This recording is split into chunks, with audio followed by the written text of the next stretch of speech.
कि there is a signal which is coming from American administration that the day Trump will resume the office, the very same day he will pass the order that America is not going to be the partner of WHO. So he is fully exposed. And government के अलावा जो private donor है WHO का, उसमें सबसे बड़ा donor है Bill Gates. 45% stake है अकेले Bill and Melinda Gates Foundation का। Bill and Melinda Gates Foundation Oxford University से लेकर के अलग अलग दुनिया के यूनिवर्सिटीज को, अलग अलग फार्मा कंपनियों में अपना स्टेक लिया हुआ है फाउंडेशन के नाम पर। और उसी फार्मा के नाम पर ये जो निखिल कामत है, ये उसके साथ हॉबनॉबिंग कर रहा है, ये उनसे मिल रहा है।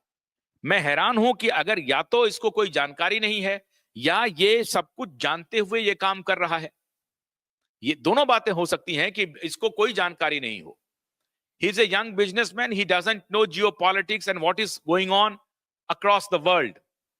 Who wants to destroy the country? There are people in Oxford, there are people in Harvard, they are planning every now and then to destroy this country. He doesn't know, he may not be knowing the fact. This can be true.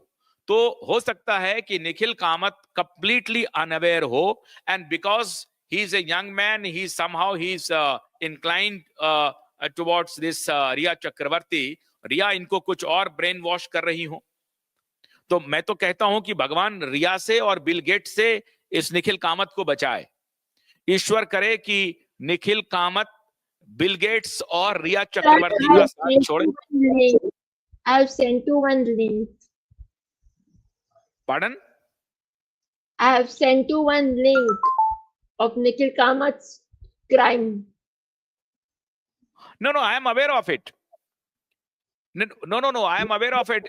Everything which is available on internet about his crime, about his scandal, और उसको जो court से उनको relief मिला है, I am aware of it.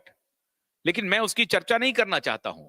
मेरा अभी concern है कि आज सुशांत की बहन प्रधानमंत्री के पास क्यों नहीं पहुंच रही है।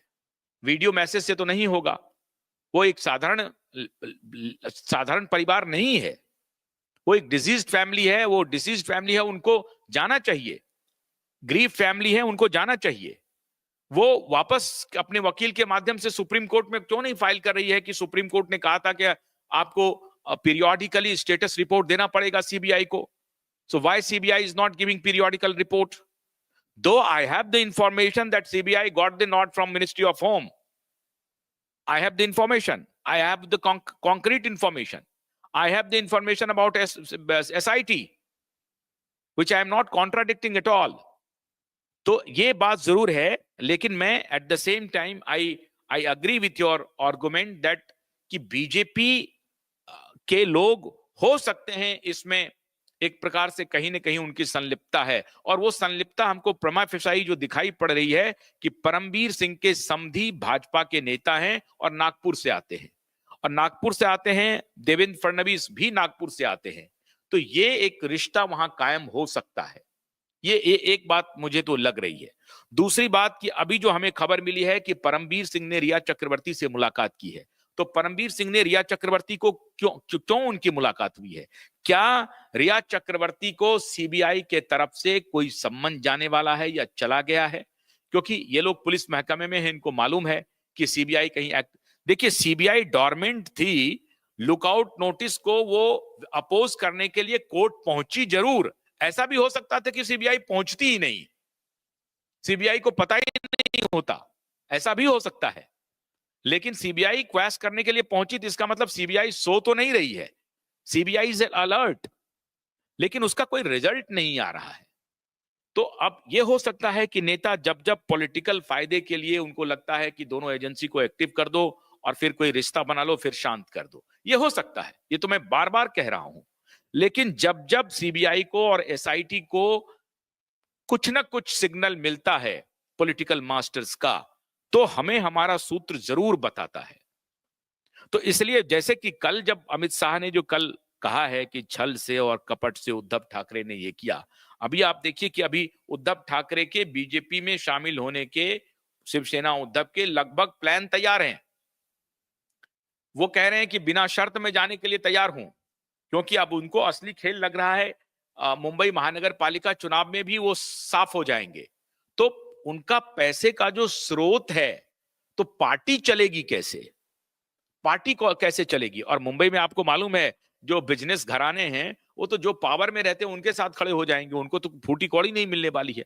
अभी कल भी मैंने आपको बताया था कि वीडियो वायरल है जो बांद्रा के किसी कैफे का है, जिसमें सेक्स रैकेट का वीडियो वायरल हो रहा है।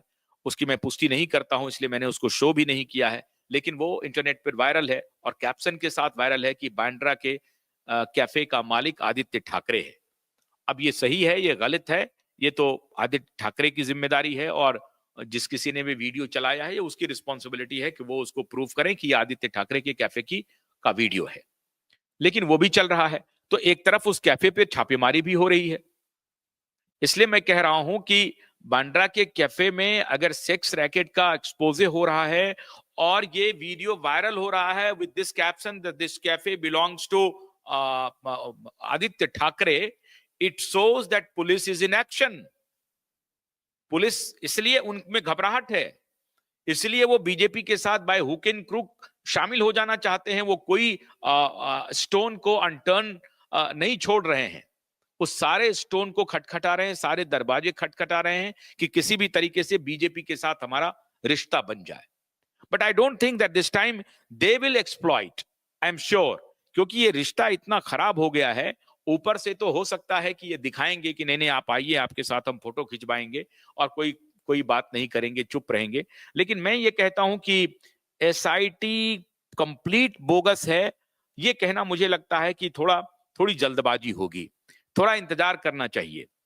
लेकिन साथ साथ मैं ये कह रहा हूं कि पॉलिटिकल पार्टीज इन मुद्दों का इस्तेमाल पॉलिटिक्स के लिए करती है। उनको कोई न्याय, उनको कोई जस्टिस या कोई सत्य, इसके रास्ते पर चलने की कोई बाध्यता उनकी नहीं है।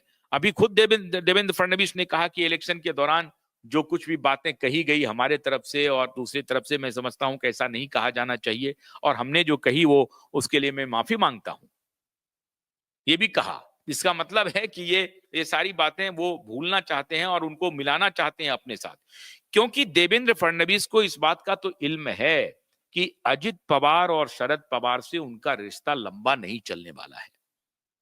अभी तो अजित पवार उनके साथ रहेंगे, लेकिन जैसे जैसे अजित पवार अपनी मजबूती करेंगे, लेकिन है क्या कि अजित पवार एक बेहद रॉन्ग विकेट पर हैं, उनके करप्शन की, और यही परमबीर सिंह थे जब सीबीसी थे, वो चीफ विजिलेंस कमिश्नर थे, तो इन्होंने ही क्लीन चिट दिया था। तो ये रिश्ता बहुत एकदम उलझा हुआ है, वायर्ड है, पूरी तरह से गुत्थी की तरह है पूरा। तो इसको आप सीधे तरीके से कोडिफाई भी नहीं कर पाएंगे। यही परमबीर सिंह ने अजित पवार को क्लीन चिट दिया और अजित पवार फौरन कूद करके कह रहे हैं कि नहीं नहीं आदित्य की तो कोई भूमिका नहीं है दिशा के केस में, ये उन्हें फंसाया जा रहा है। ये अजित पवार का स्टेटमेंट था, लेकिन ये तब था जब अजित पवार महाअघाड़ी की सरकार थी। बाद में भी अजित पवार ने इस पर चुप्पी साधे रखा, जब इधर से भाजपा वालों की तरफ से कहा गया होगा कि भैया आप इस पर ना तो कुछ बोलिए, और अगर कुछ बोलिए तो कहिए कि नहीं नहीं एजेंसी को जांच करनी चाहिए। तो अब अजित पवार कहती है कि नहीं नहीं ये तो मामला अदालत में है और एजेंसी के पास है, तो एजेंसी जांच कर रही है, इसमें मैं क्या बोलूंगा। अब अजित पवार का ये स्टैंड हो गया। पहले अजित पवार कहते थे कि मैं नहीं मानता हूं कि इसमें ये उनको फंसाने की बात हो रही है, पहले ये स्टैंड था। तब अजित पवार ने अपना स्टैंड बदल लिया है। तो अजित पवार और शरद पवार पर भारतीय जनता पार्टी कितना रिलाई करती है मुझे नहीं मालूम, क्योंकि कल के भी भाषण में उन्होंने कहा कि 1978 से छल कपट धोखा की जो राजनीति की शुरुआत शरद पवार ने की, उसको महाराष्ट्र की जनता ने सबक सिखाया, और उस छल कपट धोखे की राजनीति को बढ़ाने का जो काम उद्धव ठाकरे ने किया, उसको भी महाराष्ट्र की जनता ने सबक सिखाया। तो बड़ी स्पष्टता से मुझे लगता है कि ना तो शरद पवार के ऊपर डिपेंड कर रहे हैं और ना ही उद्धव ठाकरे के ऊपर डिपेंड कर रहे हैं।